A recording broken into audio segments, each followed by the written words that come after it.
to a late edition of the Ben Garcia Show. Listen, sometimes it happens, but you don't want to hear about the excuses of why we're running behind this morning. You want to hear about an insane Nick Richards trade idea, which is kind of wild. And of course, more Arizona Cardinals talk. Who should the Cardinals fear in the division? Is it the Rams? Is it the Niners? Are the Seahawks a threat at all? Let's talk about it all next. The Ben Garcia Show. Yeah. Best show in the land. Yup. Listen. Come and get your information from Ben Garcia. Get the latest on your quarterback, running backs, and receivers. Tune in, so any other show you don't need them. Any news that he giving out, please just believe him. Giving out the latest prediction and top-notch analysis. Wanna hear the truth, better have thick skin like callus. The latest move that your team just made can be damaging. The dudes ain't speaking no facts, they just be rambling. Lights, camera, action, turn on the show. Go get the cameraman. Yeah. Lights, camera, action, turn on the show. Go get the cameraman. The Ben Garcia Show. What is up, guys? Welcome into yet another edition of the Ben Garcia Show. Thank you so much for making this show a part of your day, wherever you are listening, however you are listening, wherever you are watching, however you are watching. Thank you for making me a part of your day. Do me a favor, hit the like, share, subscribe button, follow the Ben Garcia Show on all social media platforms. Be a part of the conversation. Hit me up on social media at Ben Garcia Show. Apologies for being late this morning. Listen, I can't be perfect. And to be fair, over the last couple of weeks, I've been like right on time. So I don't feel that bad, but I am thankful to be here and thankful to be a part of your guys' morning. My guy Aaron in the chat, Kevin Durant's favorite Arizonian.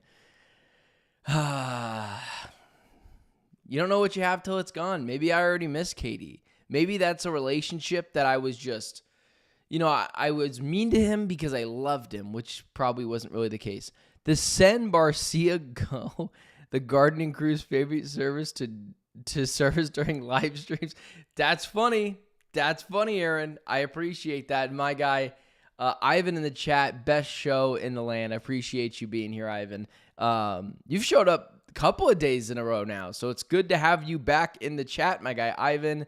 Aaron, Michael, all in there. Be a part of the conversation. Follow me at Ben Garcia Show. Thank you so much for the dono as well, Ivan. Appreciate you continuously being a day one supporter of this show. So follow me on all social media platforms. At me. Tell me why you hate my takes. Tell me why you love them. But either way, let's go right into the juicy stuff.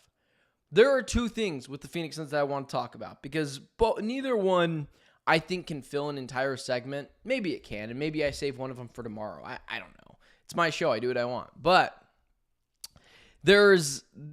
I saw this yesterday. I can't act like this was a original thought for me when it came to a Nick Richards deal. But the more you think about it, if the Suns could fleece the Lakers in a Nick Richards deal, it might be like the last missing domino of one more young player to help build up this young core that will support Booker and eventually a future star in their endeavors of being the next great Phoenix Suns team. And so I thought about it. And I was looking at it, and I went, you know what? Could you get Nick Richards for Dalton Knecht? I know it sounds crazy, but the Lakers already traded him once for Mark Williams. He doesn't necessarily fit exactly what the Lakers want to do.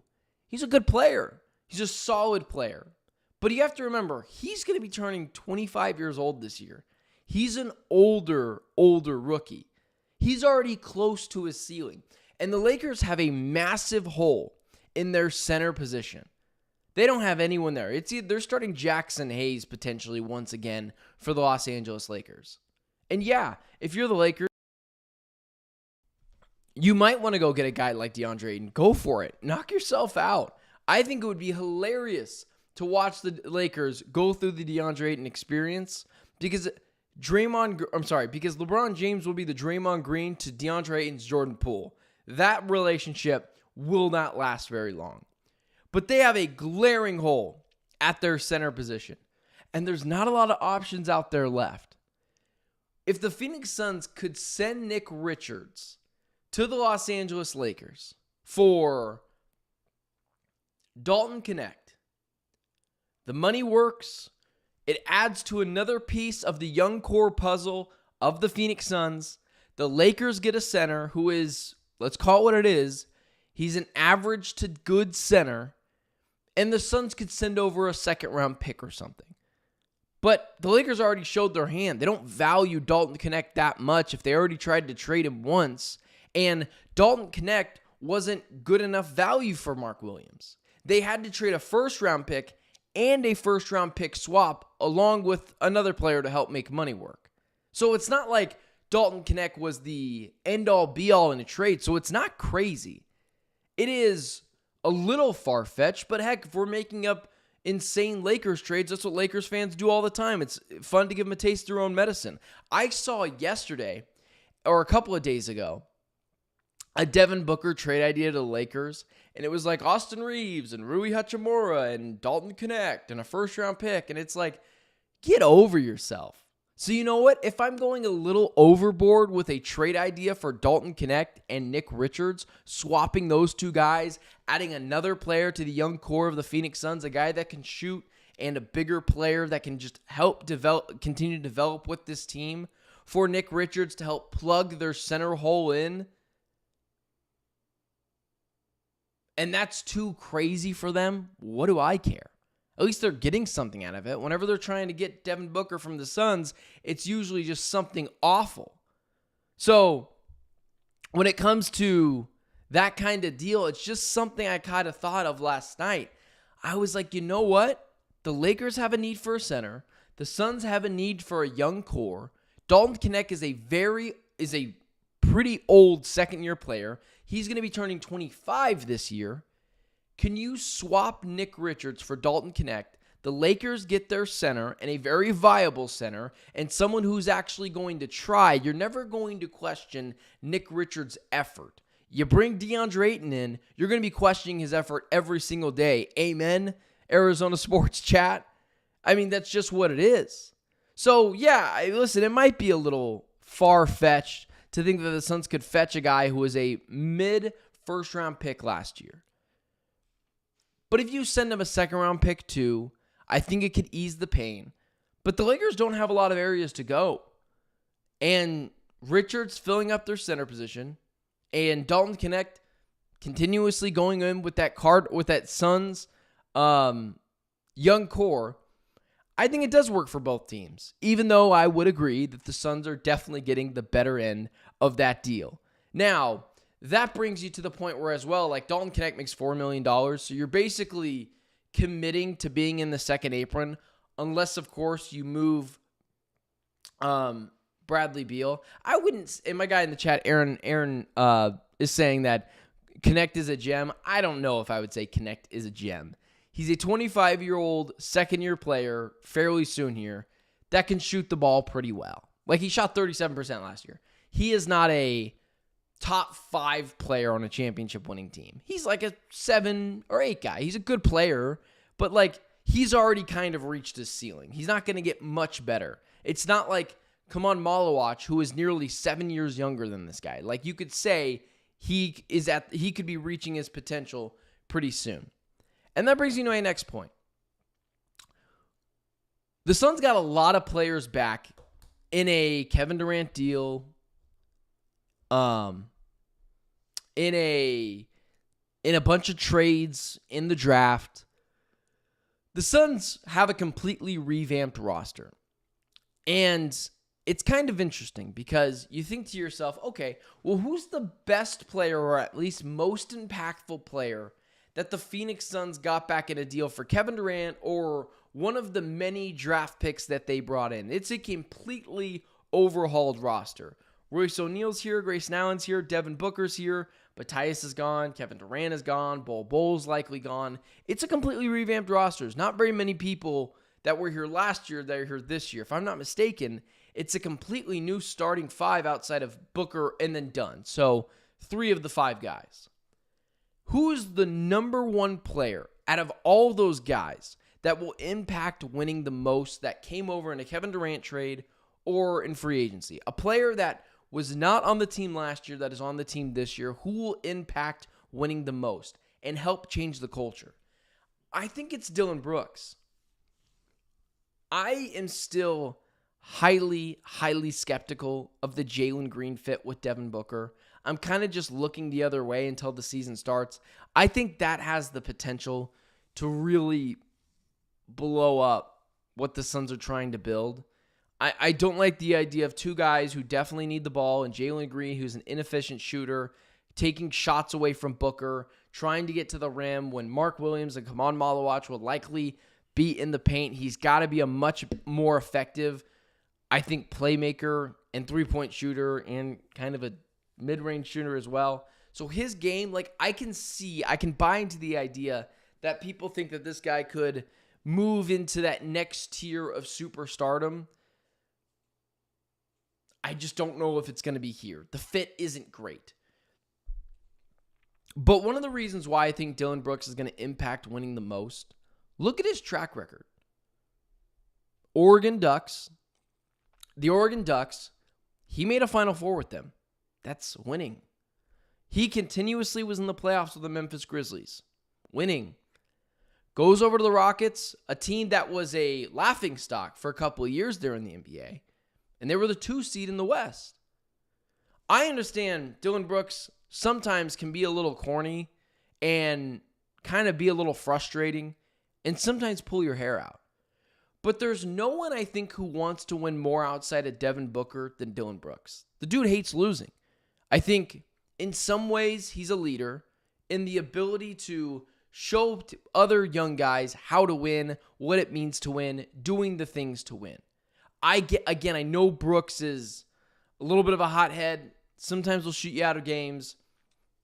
But he's really developed into that solid 3-and-D player.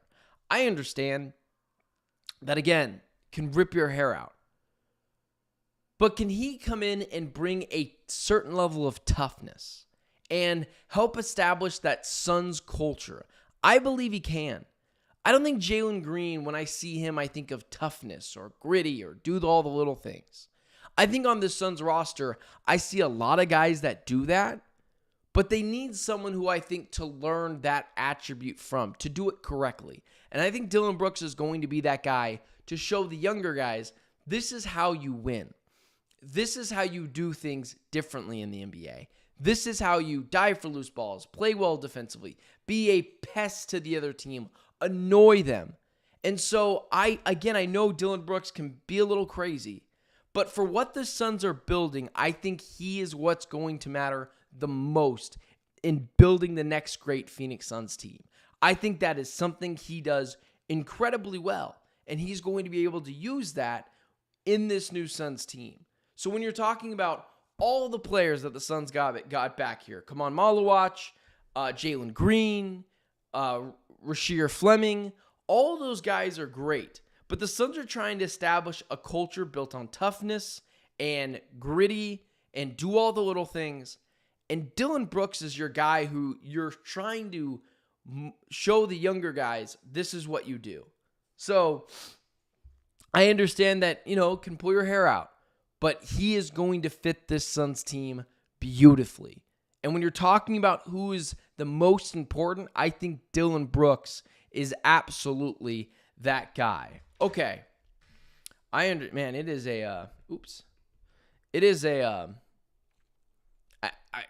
It's such a crazy week. I got to get to a doctor's appointment here in a little bit, and we got July 4th coming up and festivities and still Locked On Suns, but the Arizona Cardinals season is really almost here. We're like a little over 60 days from the regular season, which is awesome.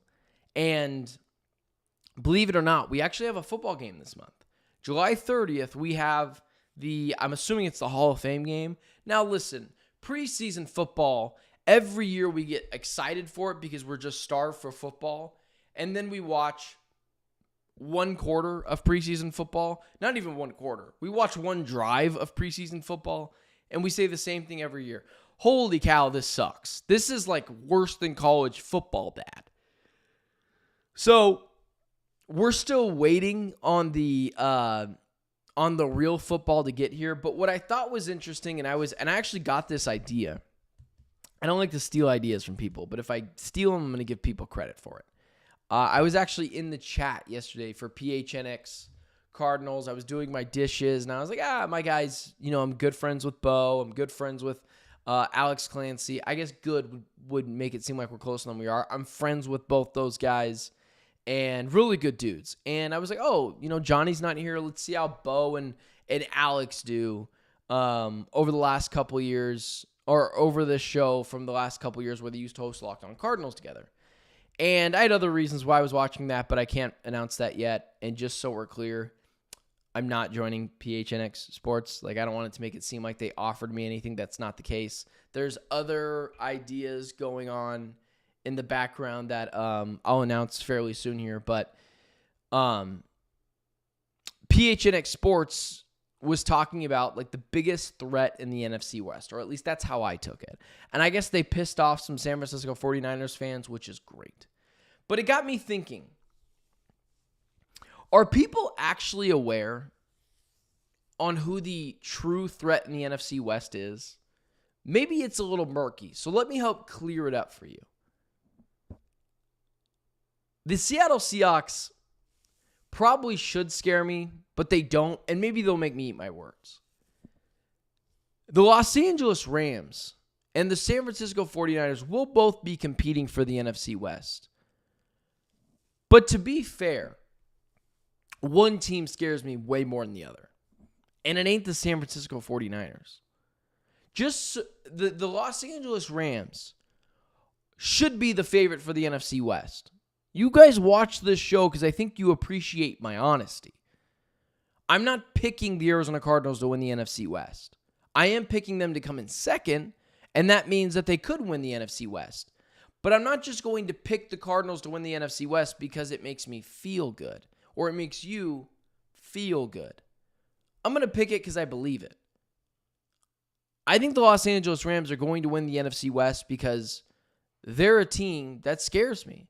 And when you go position by position, quarterback, you could say that they have the better player.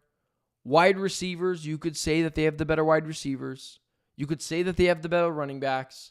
You go through the quarterback, running back, wide receivers, offensive line, and the defense as a whole. Pass rush, mostly probably doing a lot of the carrying there, but those are all positions that they have the leverage in.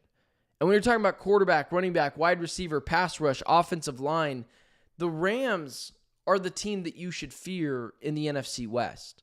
The 49ers are going to be good this year, but they're going to be fake good because their schedule is more or less a joke. They don't play anyone. The Cardinals' schedule is kind of a joke too, but at least the Cardinals play Joe Burrow at the end of the year. The Niners don't play anyone. So they're going to win 9 or 10 games, but they're going to be the most fraudulent 9 or 10 win team, even 11 win team in the NFL. They're not going to play anyone. But look at the Niners roster. Offensive line is subpar. The pass rush is fine. I think Nick Bosa is probably one of the most overrated pass rushers in the NFL. Cornerbacks, they're okay. Safety, they lost Hufanga. They're okay.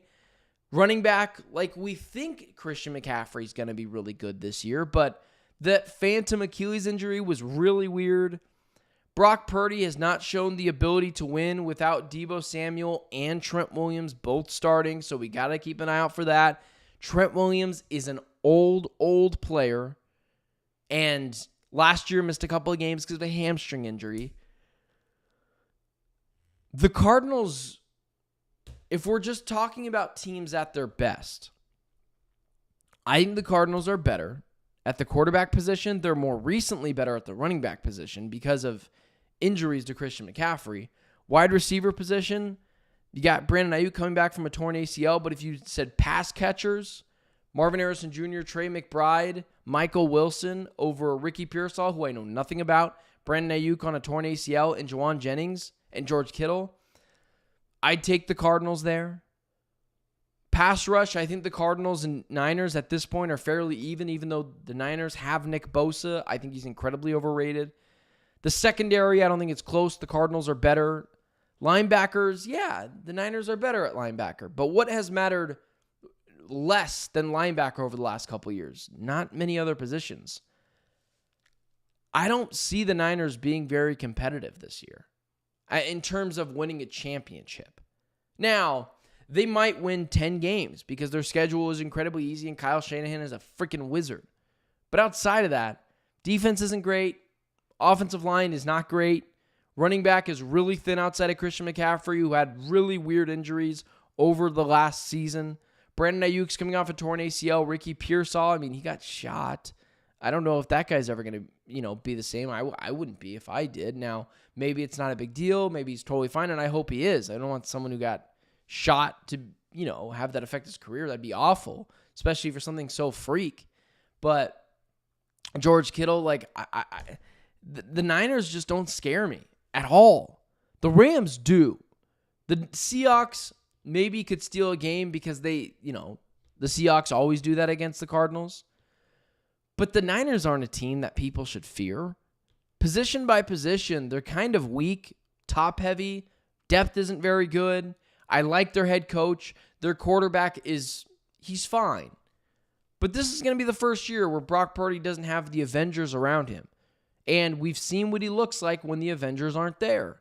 They're one Trent Williams injury away, which you don't hope for, from being very pedestrian. I wonder about Brock Purdy's life behind that offensive line. It's not great. That defense was incredibly spotty last year. If I'm not mistaken, Trevarius Ward is gone too. If you're a Cardinals fan, look at the Rams and say, we got to get them early. We got to try to beat that team because Kyren Williams, Puka Nacua, they stole Devontae Adams in free agency, who I still think is pretty good. We're not really sure, but I still think he's pretty good. I don't think he's a top 5 receiver or anything crazy like that. And then Matt Stafford, no signs of slowing down. The Rams were like a player or two away from being the Eagles last year. The Niners weren't. The Niners had their window to win a championship. And they squashed their opportunity. They made it twice, lost to the same team twice. If you're a Cardinals fan, who you should be fearing is not the Niners, and it ain't the Seahawks. In fact, I would say that for more or less, those teams are going to be jokes this year. I don't think Sam Darnold's going to replicate what he did without Kevin O'Connell and Justin Jefferson, and who's the other guy that they have over there? The other wide receiver. Someone let me know in the chat. I forgot his name. How did I forget this dude's name? Anyways, good player on the opposite of Justin Jefferson, TJ Hawkinson, Aaron Jones. It's a stacked offensive roster. Someone needs to tell me who the other wide receiver is that is not Justin Jefferson, because it's going to absolutely drive me insane. I'm not going to be able to finish the show. So someone in the chat, let me know. I know Aaron is in there. Michael, Ivan, someone say something. But I don't expect him to be the same. And then, same as well with what the Niners are doing. So the Cardinals, I think, are a firm second place right now. And second place means that they're in striking distance and things could change. The Niners are going to win 10 games. Jordan Addison. Thank you, Aaron. God, freaking trying to figure out who it was. It's Jordan Addison. So sweet. The Niners are going to win games because the division is so poor and Kyle Shanahan is awesome. But they're not a team that you should fear. That Rams team, that's a team that's a Super Bowl contender. That team is good. Matt Stafford is a freaking amazing still. And when it still comes to Matt Stafford at 36 and Kyler Murray now, it's not close who the better quarterback is right now. It's Matt Stafford. And I don't think I'm being unfair to Kyler. I think Matt Stafford's a top 7 guy in the league. So, when you're talking about who the Cardinals should fear, it's not some Niners team that are a bunch of has-beens. It's a Rams team that is loaded offensively. So with that being said, I think the Cardinals have a chance to win this division. I would not rule them out. Cardinals could go on a heater, especially in that first 6 weeks, and then do better of the end of the last 6 weeks, of the schedule, when they're going up against tough opponent after tough opponent, division winner after division winner. I believe that can be the case, and the Cardinals do well, or at least decent, in those last 6 weeks, and it gives them a better record than even we thought. Niners, give me a break. They're going to be upset about this. Maybe I'll make a break out of it. Niners fans will find it and be pissed at me. But it's just insecurity. If you have to keep telling me how awesome your team is, it leads me to believe that you don't even really think they're that good. So with that being said, guys, Cardinals season just around the corner, and I am stoked for it. But with that being said, I got some things I got to go do this morning. Thank you so much for making the Ben Garcia Show a part of your day. I appreciate you guys for continuously watching, continuously supporting. This show is not possible without you guys. So do me a favor, though. Hit the like button. I'm not asking for your money. I'm not asking for your compliments. Just hit the like button for me. It helps get the stream out there. Do me a favor, like, share, subscribe, and follow me on all social media platforms. Get on the conversation. Maybe you're a Niner fan. You stumbled across this stream. Hit the follow button on social media, Instagram, Twitter, TikTok, @Ben Garcia Show. And tell me why you love me. Tell me why you hate me. But mostly why you love me, because I have a really fragile ego. Ask my guy Aaron in the chat about Kevin Durant. He really gets at me. So with that being said, guys, thanks so much for tuning into the show. I will see you guys tomorrow, potentially, but also maybe not. There are some things going on in life that, got to take care of. But everything's good. Everything is really good. Can't wait to talk to you guys probably tomorrow, but I'll put out a cancellation if I have to. Until then, I will see you guys tomorrow at 7 a.m.